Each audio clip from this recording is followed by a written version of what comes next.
Hey future York students! I'm Sidel. And I'm Neetha. And welcome to the Faculty of Liberal Arts and Professional Studies Program Chat Series. We want you to know that here in LA&PS, you will study what you love and learn what you need. In this chat, you'll be hearing from future professors as well as current students about the program. What it has to offer you, like internship opportunities. And what your first year in the program may look like. Alright, should we get started? Yeah, let's get started. Enjoy, everybody.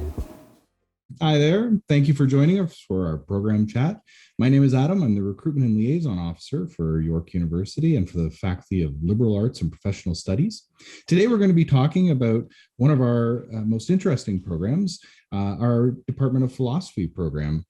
We're going to have a guest professor who's going to talk to you a little bit about what the program is like at York and how it distinguishes itself.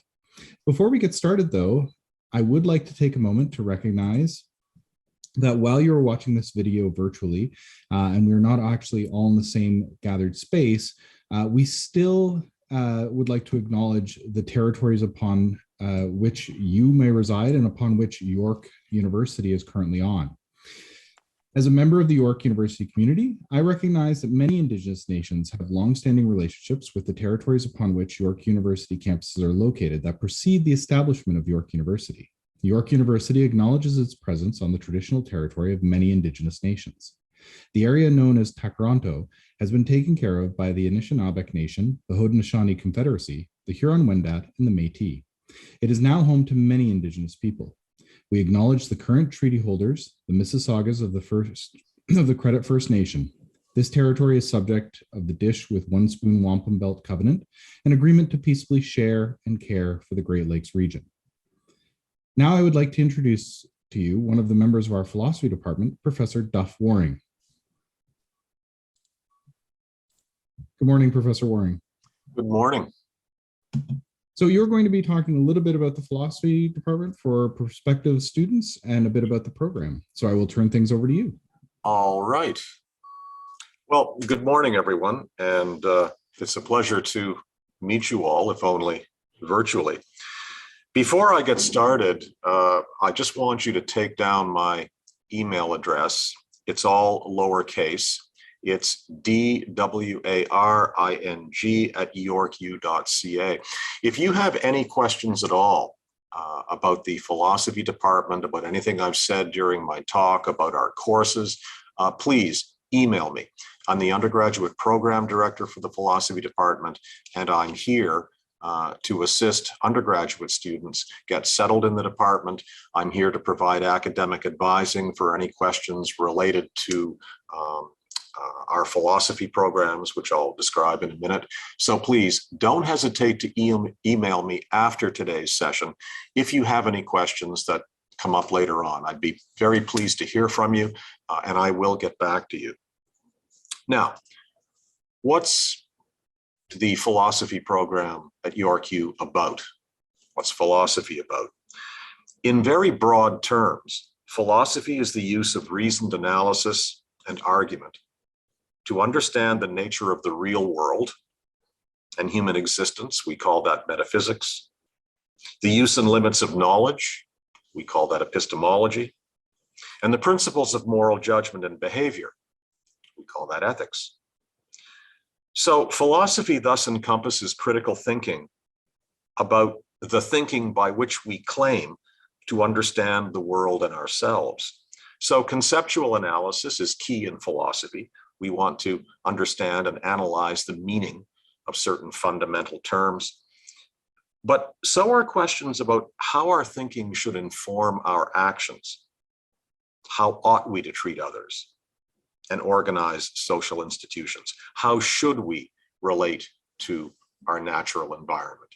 So for instance, if you're doing philosophy of the environment, environmental ethics, one of the conceptual questions that might be raised is, what is the meaning of environmental justice? Okay, so we can do a lot of interesting analysis about what that concept means, but ultimately that discussion ought to inform our practice. It ought to inform how we ought to go about relating to our natural environment. Now, we offer a range of degree options in the philosophy department. You can do a specialized honors BA. You can do the honors major BA. you can do an honors minor in philosophy. As you'll see, each degree option has a number of required second year classes that you have to complete. There are 5. All of this information can be found on our departmental website. Just Google search Philosophy LAPS York U undergraduate program degree options. Now, again, when you get a look at that website, if you have any questions about the degree requirements for, say, an honors major or an honors minor, that's when you send me an email. You can also peruse our courses on the philosophy department website. You'll see that we start with descriptions of our first year courses. We go through all of the second, third, and fourth year courses. One thing I want you to remember now, please make a note of this. You'll notice that all of our second year courses, the 2000 level courses, don't have any prerequisites. That means you can jump right in. You don't have to take a 1000 level course to take any of the 2000 level courses. But please note, when you start looking at the third and fourth year courses, you'll see that they do have prerequisites. So if you're thinking about doing, say, an honors major with us, okay, you'll probably want to get your first year under your belt, maybe take a first year course, some second year courses, but think ahead to the courses you might want to take in your third and fourth years.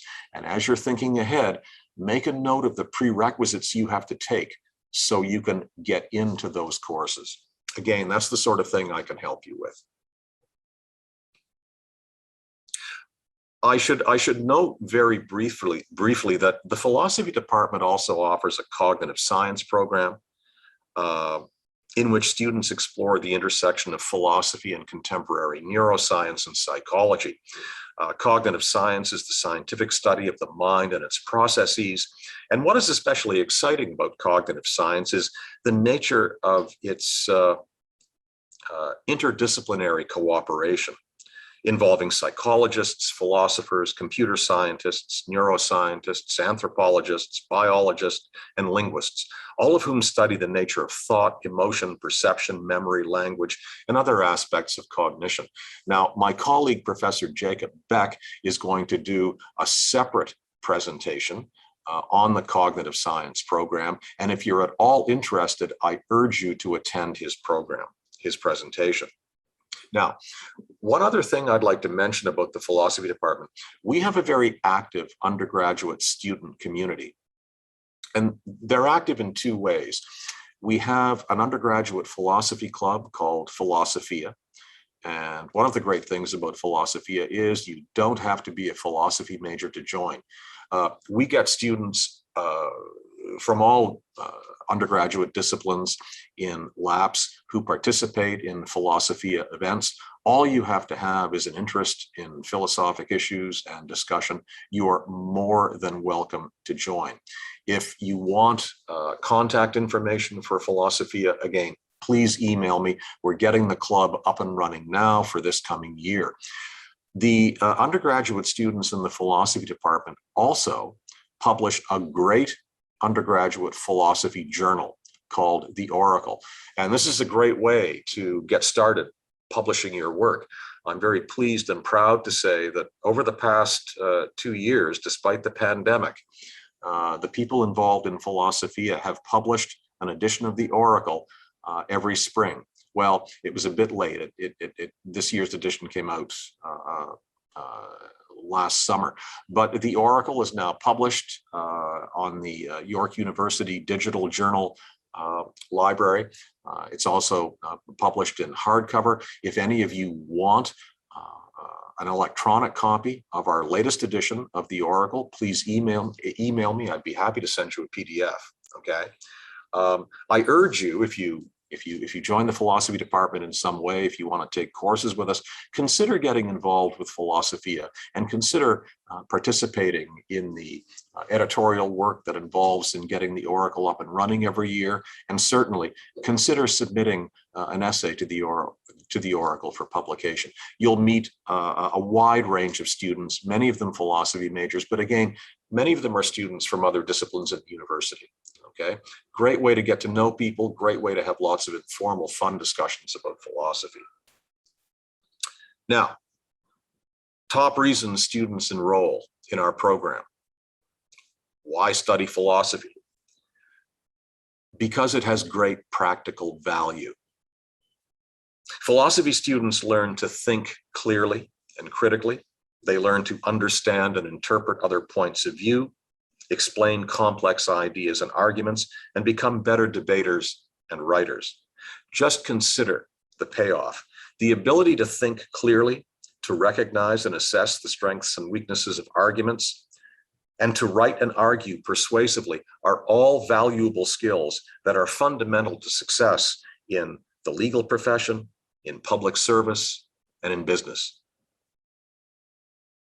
I want to highlight some of the courses we teach, and I want to talk to you a bit about what some of my colleagues in the philosophy department do. We are among the top 5 largest philosophy departments in Canada. We now have 31 full-time faculty, and we offer a wide range of undergraduate courses which examine contemporary problems and issues in applied ethics, political philosophy, feminist philosophy, philosophy of mind, and argumentation theory. Traditionally, the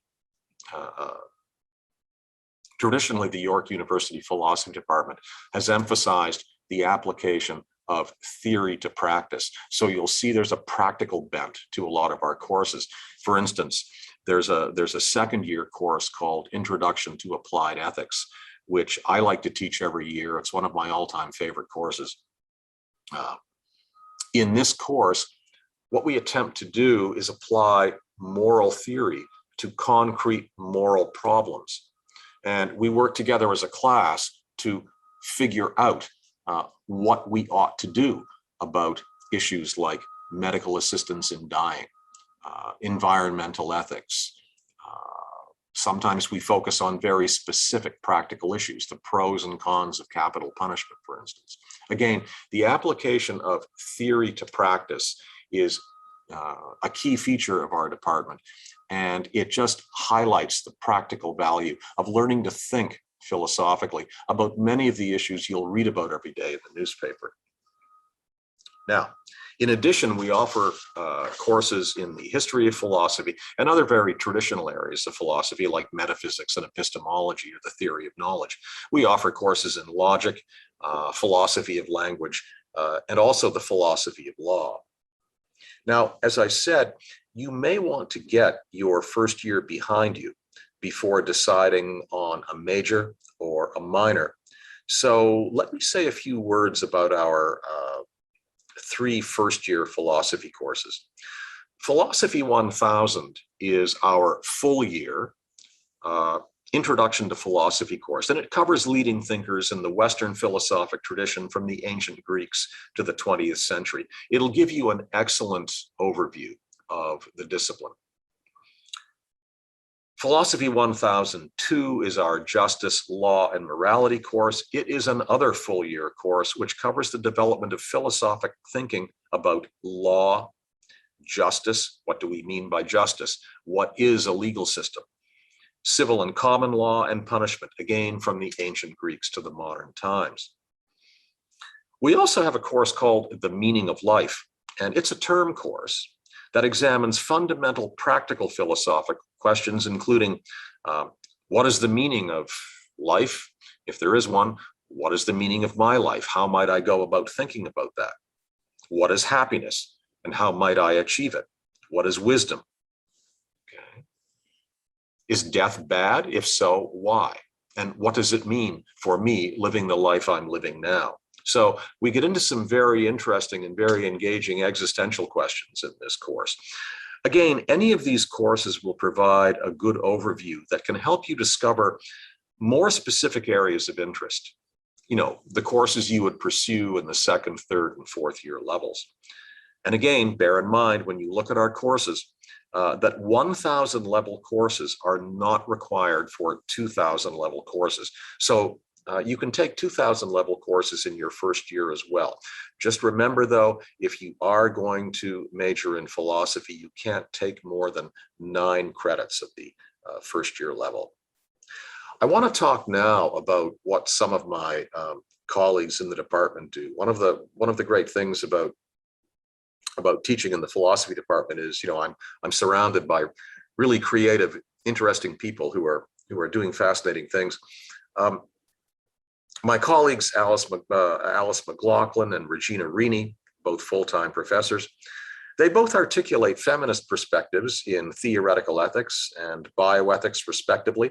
Professor McLaughlin, for instance, focuses on practices of social change, specifically local and broader efforts to confront the effects of wrongdoing and to reconcile after long-standing conflict and injustice. You might see the relevance of Indigenous issues to a lot of the work she does. Professor Rini looks at ethical issues around the use of artificial intelligence. If you're interested in European existentialism, okay, you might want to work with my colleague, Professor Jim Vernon. If you are interested in political philosophy, Professor Esteve Mera covers the basis there. If you're interested in philosophy of law, then you'd want to take a course by my colleague, Professor Michael Giudici. My colleague Adil Baran focuses on environmental ethics and its many international governance issues. My colleague Kristen Andrews is an internationally recognized authority on the philosophy of animal cognition. Do animals think? If so, how and in what terms? My own work is focused on bioethics and the philosophy of medicine, particularly the philosophy of psychiatry. I'm also very big on applied ethics. Again, I teach the Intro to Applied Ethics course, usually every year. Is studying philosophy relevant to career outcomes? I have to say yes. Philosophy majors at York have landed in such areas as journalism, law, education, public policy and administration, as well as business, the arts, and government.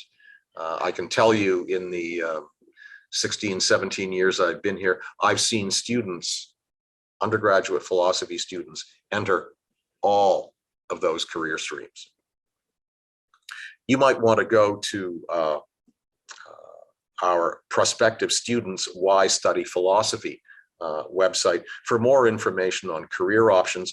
And you can also note how well philosophy majors perform on standardized tests like the LSAT, the and the GMAT. It's well known that philosophy majors perform very well on these standardized tests.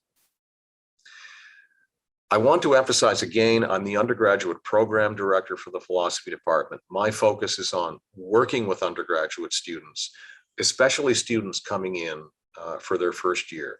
So if there are any questions I can answer, if there's anything I can do to help you pick courses that might work well for you, that might best meet your interest, please send me an email. I will get back to you if necessary. We can set up a Zoom meeting.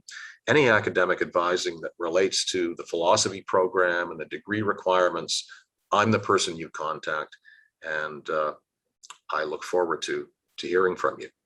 So what I'm going to do now is stop talking, and hopefully we can have a discussion. I'd like to hear any questions you might want to ask. Thank you so much, Professor Waring. That was a fantastic presentation. I know that one of the questions that we see from students a lot, and I think you touched on this in terms of the program's scope, but a lot of our students are considering different philosophy programs at various universities. And obviously, you can't speak about the other programs, but in your opinion, what is the one or two things that set York's philosophy program apart from other universities? I would have to say it's the cutting edge work we do on new and emerging directions in philosophy. I mean, there's a growing philosophic literature now on the ethics of using artificial intelligence, for instance. Take a course with Professor Rini, all right?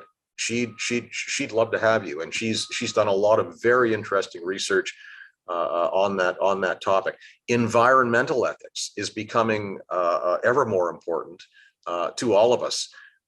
Again, my colleague Adil Baran is internationally recognized for her contributions to questions around how we ought to treat the environment, what kinds of international and national governance systems we should put together to better preserve and care for the environment. You know, a lot of our courses touch on legal and policy issues that are debated every day. So again, I keep going back to this. Although we have no shortage of traditional, very theoretical courses in metaphysics and epistemology, you'll see in our department that there are more than enough courses which take theory and aim to apply it to various levels of practice or practical concern. So I would highlight, you know, I would highlight that as one of the distinctive features of why you'd come to us. So you've actually given a fairly comprehensive presentation, and I don't think there are any you know, glaring holes in the information students are looking for. Although we do get one question Sure. from students all the time, and it's often parents will want to know this as well. If there's something they could read that would get themselves ready for the coming year, if you could recommend one or maybe two books that are excellent primers to the study of philosophy, what would you recommend for them? You know, there was a day when people would suggest that you read a book like Bertrand Russell's History of Philosophy, but I wouldn't recommend that, if only because I think there are a lot of mistakes in it. One book I think that's very good would be Robert Nozick's The Examined Life. I also think that a book like The Philosopher's Toolkit, and I apologize, I'm at home today and I have that book in my office. I apologize, I'm blanking on the author. That's a very good book. Certainly, if any students have questions about books they might want to read before signing up for philosophy, if you could send me an email and give me an idea of the area of philosophy you want to study, I'd be more than happy to respond with a book that I think would be tailor-made for you.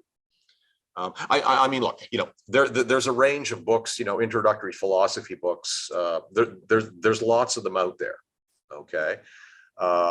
There's you know, for instance, a book, I think it's still in print, by a Canadian philosopher named Kai Nielsen, called Reason and Practice. I remember when I started out, that was a text I read, and it served me very well.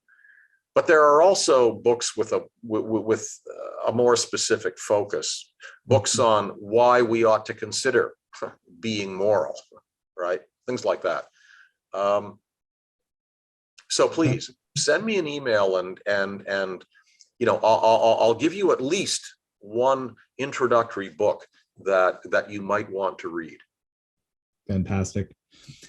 So the one question that I always end with is a question about any advice you might have for students.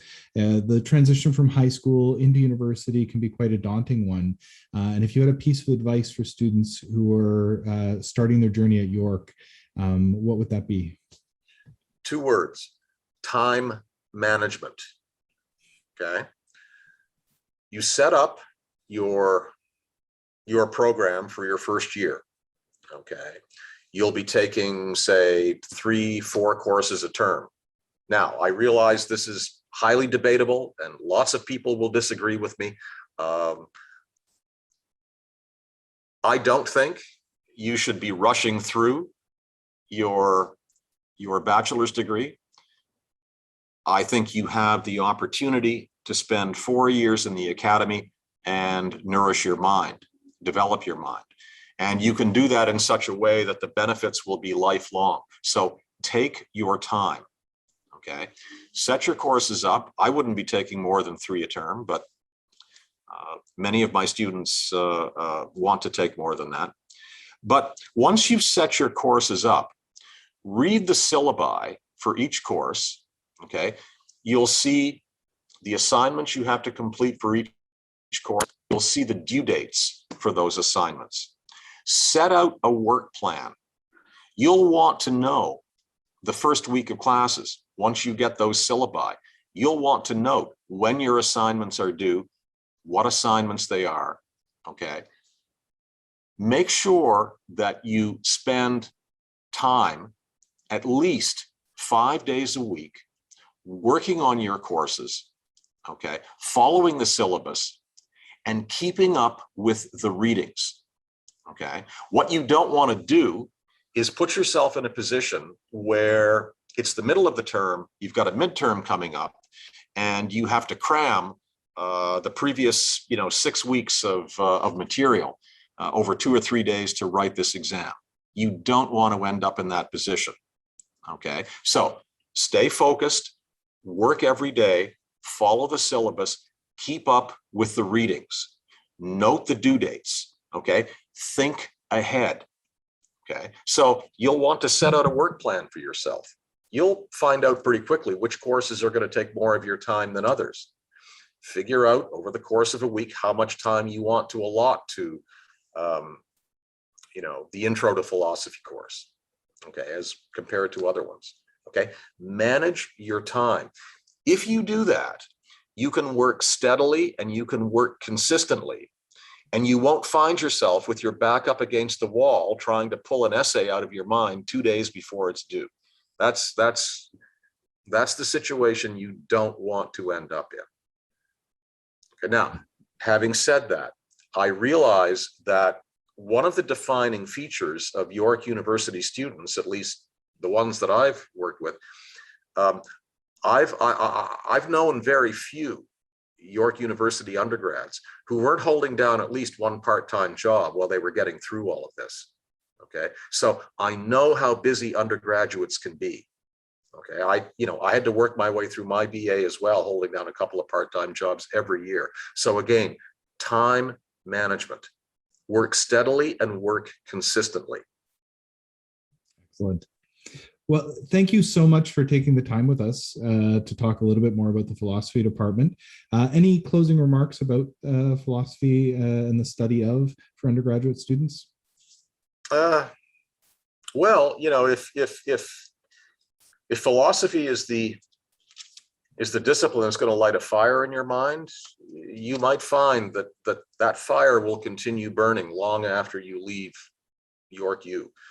You'll have developed certain analytical skills and tools for thinking about concepts and issues. We also like to focus on our students' writing ability. You'll come away with some skills and tools that will stand you in very good stead when you leave York and enter the professional field.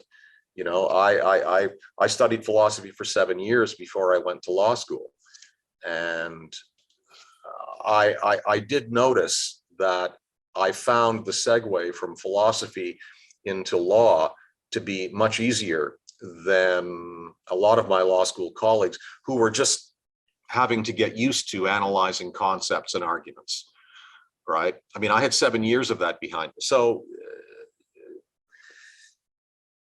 there are lasting benefits to studying philosophy. And again, I do want to say this: you don't have to do a specialized honors. You don't have to do an honors major. One interesting thing I've noticed over the past couple of years, there's an increasing number of students who want to do an honors minor with us. That's fine, right? Just, give yourself enough philosophy to whet your intellectual appetite. If an honors minor will do it, we'll set it up. That's excellent. Well, thank you so much for your time this morning.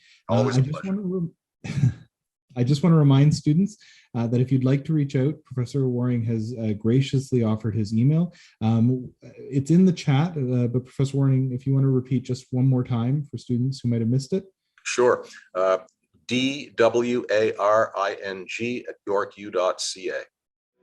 Hope you enjoyed the program chat, everyone. If you have any questions about our LA&PS programs, be sure to visit our website to learn more. And make sure to stay in touch with us for a chance to win a $100 gift card to the York Bookstore. The link to our website is in the description box below. You can also send your questions to us, the LA&PS student recruitment team. We'd love to hear from you, so send us an email at goyork@yorku.ca. And we look forward to seeing you all on campus next year. Bye. Bye.